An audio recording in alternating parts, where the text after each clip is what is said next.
dan karyawan yang saya temukan.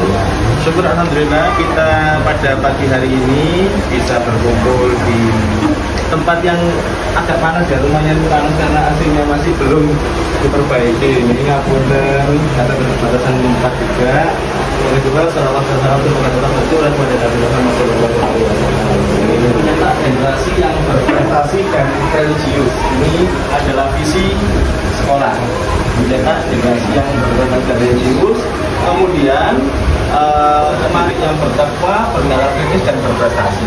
Jadi ini adalah rundown dari visi sekolah. Kemudian saya turunkan menjadi di sini visi yang saya utarakan. Ada yang bernalar kritis juga di sini. Dan kritis itu jadi salah satu dari profil pelajar Pancasila. Kemudian selanjutnya ada kalimat prakarsa perubahan dari visi yang saya tanamkan dari visi sekolah. Ada prakarsa perubahan, yaitu mengembangkan pembelajaran yang dapat meningkatkan ketakwaan kepada Tuhan Yang Maha Esa. Kenapa ini saya pilih? Karena sekolah kita adalah sekolah berbasis pesantren. Jadi prakarsa perubahan ini adalah salah satu kekuatan yang ada di sekolah. Harus kita maksimalkan juga untuk potensi-potensi yang ada di sekolah. Itu untuk pengantar visi dan prakarsa perubahan. Mungkin dari Ibu Erika ada tambahan bagaimana? Perubahan hanya menyelaraskan saja apakah memang sudah benar-benar merdeka untuk anak-anak atau belum. Kemudian selanjutnya untuk kalimat umpan ini Bu, jadi setiap guru sudah punya mimpi. Mimpinya bagaimana? Kita memimpikan murid yang bagaimana, kemudian percaya bahwa murid itu individual yang bagaimana, mengutamakan apa kita di sekolah itu, kemudian murid di sekolah pertama dulu Bu, kita memimpikan murid yang bagaimana? Menurut panjenengan, murid yang bagaimana yang yang sesuai dengan visi sekolah, kemudian bisa memaksimalkan potensi yang ada di sekolah itu murid yang seperti apa? Tujuannya adalah merdeka belajar dan sesuai dengan profil pelajar Pancasila. Atau dari situ nanti bisa.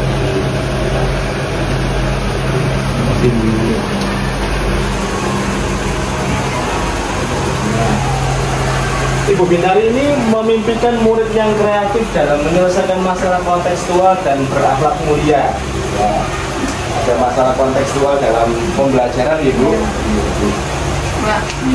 Jadi kemudian dari jadi kreatif menyelesaikan masalah kontekstual dan berakhlak mulia. Kemudian dari Bu Iva, murid yang berakhlak mulia juga, kemudian sesuai ajaran Islam dan bisa membaca dan memahami Al-Quran. Dari Bu Nanda terbiasa untuk berakhlak positif dan selalu ada penerapan di kehidupannya. Bu Nani peserta didik dapat bersosialisasi dalam norma agama. Bu Leli murid yang disiplin dalam beribadah, dapat mengembangkan potensi mereka masing-masing untuk mewujudkan tujuan sekolah. Terus ini atau pemahaman berarti murid yang memiliki kewawasan keagamaan yang baik dan ilmu pengetahuan yang unggul. Pak Zainal siswa bersikap santun tanpa diawasi dan dapat bersikap jujur di mana saja. Jadi untuk garis besarnya adalah yang pertama itu bagi memimpikan murid yang berakhlak mulia. Ini garis besarnya. Jadi dengan semua itu memimpikan murid yang berakhlak mulia. Jadi sopan santun, kemudian wawasan agama, dan yang kedua di situ ada berwawasan agama yang baik. Kapun begitu semua yang baik. Ini untuk mimpinya. Nah sekarang percaya bahwa murid itu bagaimana? Apakah murid itu adalah individu yang merdeka, dinamis dan bagaimana? Monggo kita percaya bahwa murid adalah individu yang bagaimana? Monggo isi.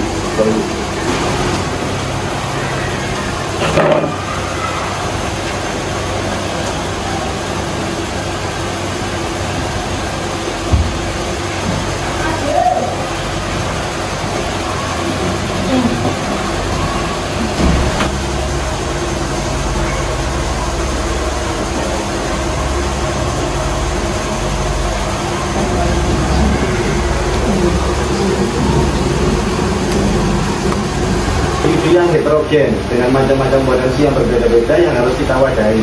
Berarti kan pada saat pengibasan sebelumnya Bapak Ibu sudah mengetahui juga bahwa murid itu adalah sesuatu atau seseorang yang unik nih.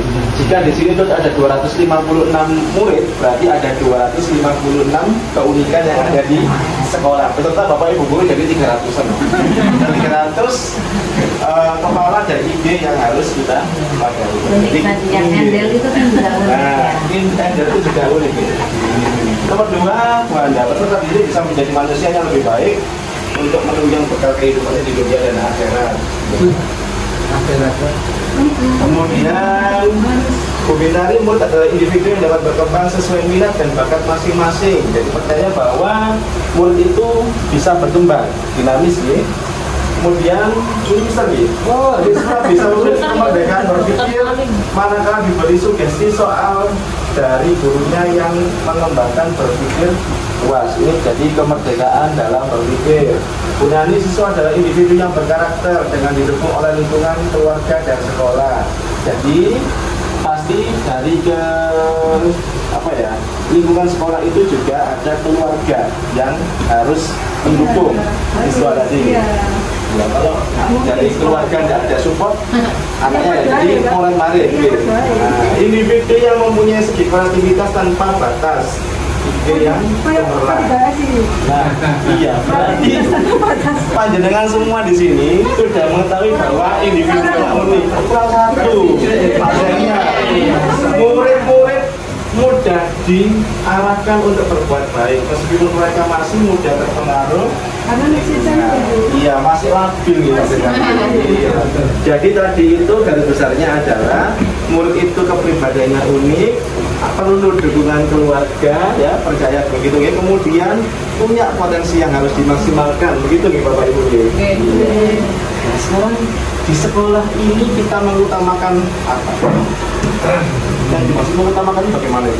Atau mengutamakan mana yang posisi mana yang ingin digali, apakah bakatnya, akademisinya atau apa? Oh begitu, jadi mengutamakan bakat ataukah intelektualnya ataukah di situ akademiknya? Ada dari minat bakat siswanya, kedua-duanya jadi kan semua. Namanya mimpi. Jadi ini percaya. Bukan mimpi, memimpikan sesuatu yang positif.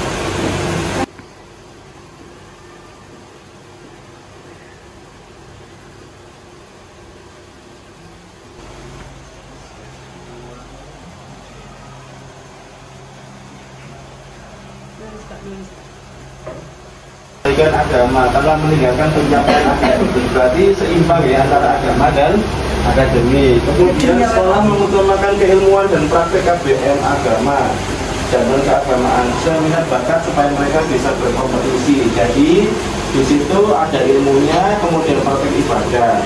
Tujuannya supaya siswa bisa berkompetisi. Saya Pak Zainal, siswa yang pandai secara akademis dan selalu sholat tepat waktu. Ada dunia dan akhirat ini sekali tuh ini Bu. Siswa yang akan bagus dan didukung oleh wawasan sosial yang memadai. Mister ya? Oh iya,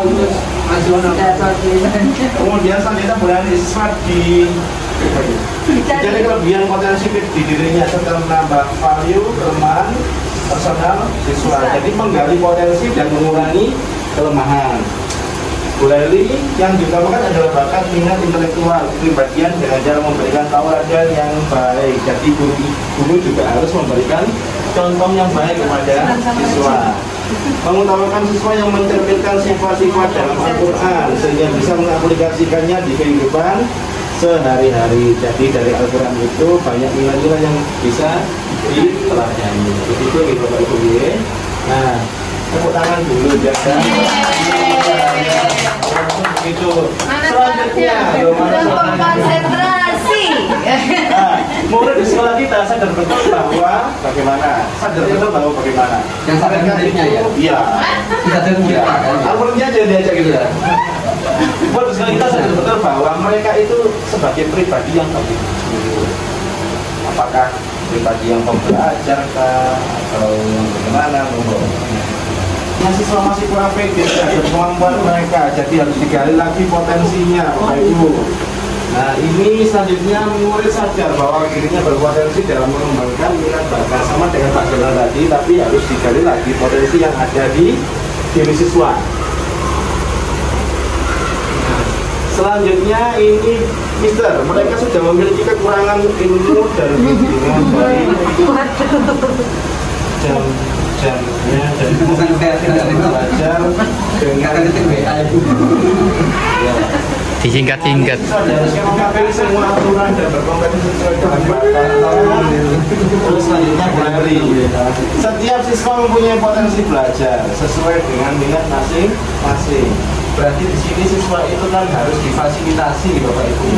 Jadi mereka itu sudah sadar bahwa dirinya itu adalah pribadi yang unik, punya kemampuan sendiri-sendiri. Jadi kita sebagai guru harus memfasilitasi. Nah, intinya kalau unik tadi kan banyak, ada yang A, B, C, D sampai Z, begitu kan 256 kan. Nah, itu kan nanti pentingnya ada yang pembelajaran diferensiasi. Nah, setiap siswa harus difasilitasi kemampuannya untuk mengembangkan sesuai dengan minat dan bakatnya. Begitulah. Nanti di komunitas praktisi yang kemarin sudah saya sampaikan pada saat pembahasan, kita akan membahas tentang pembelajaran diferensiasi itu seperti apa. Nah, selanjutnya kita warga di sekolah ini yakin untuk apa? Untuk mengembangkan potensi siswa atau mengembangkan sekolah sesuai dengan visi dari sekolah ini atau bagaimana? Monggo. Sekolah itu sesuai dengan visinya. Jadi generasi yang berprestasi kan religius ada, dunia dan ada. Selanjutnya Mister yakin bisa membimbing siswa dengan baik dalam mencetak pribadi yang baik dan luas pengetahuannya. Selanjutnya Bu Bintari yakin untuk dapat membantu siswa menjadi pribadi yang lebih baik, akademis, moral dan akhlak. Ya. Mengembangkan potensi dan karakter siswa sesuai visi misi sekolah. Kemudian ini menjadi bagian dari warga sekolah, membuat kami berupaya untuk menjembatani penyampaian ilmu yang menarik.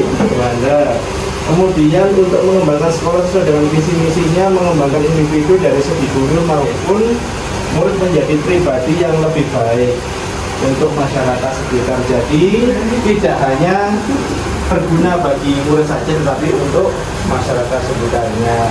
Bu Nani sebagai guru, kami akan mengembangkan tujuan pembelajaran minor dan misi sekolah. Berarti pelajar minor itu apa? Tidak, tujuan belajarnya pengen kita yang terbawa lah kita anggap. Biasanya kan nggak kayak. Oh begitu. Ya, berarti semuanya ini sepakat ya kalau visi misi sekolah itu harus dikembangkan lagi, kemudian potensinya digali lagi supaya dapat berhasil dan menancap di siswa. Setuju. Nah, terakhir kita dan warga di sekolah ini paham bahwa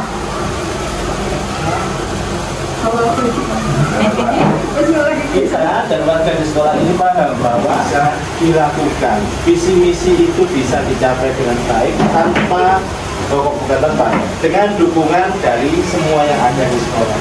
Jadi panjenengan juga sudah bisa mengetahui bahwa visi misi sekolah itu penting sekali dilakukan. Jadi kalau sudah ada visi, kita tahu arahnya sekolah ini mau dibawa kemana.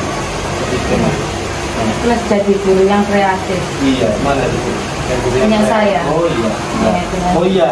Jadi pembimbingan guru yang kreatif, bukan pola pembinaan. Begitu Ibu. Mungkin ada tambahan.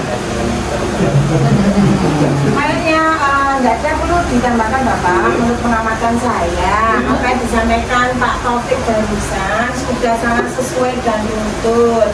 Pak, jenengan sudah bisa berkolaborasi, mengajak teman-teman dan rekan sejawat untuk bisa mengeluarkan ide dan gagasan barunya, sehingga apa yang menjadi tujuan dari sekolah panjenengan seperti siswa yang berakhlak mulia tadi, yang tidak hanya akademisnya tapi juga minatnya bisa tergali, itu sudah jenengan sampaikan dan Bapak Ibu guru semuanya juga sudah bisa mengutarakan keinginannya masing-masing. Jadi menurut saya sudah baik dan sempurna bagi saya.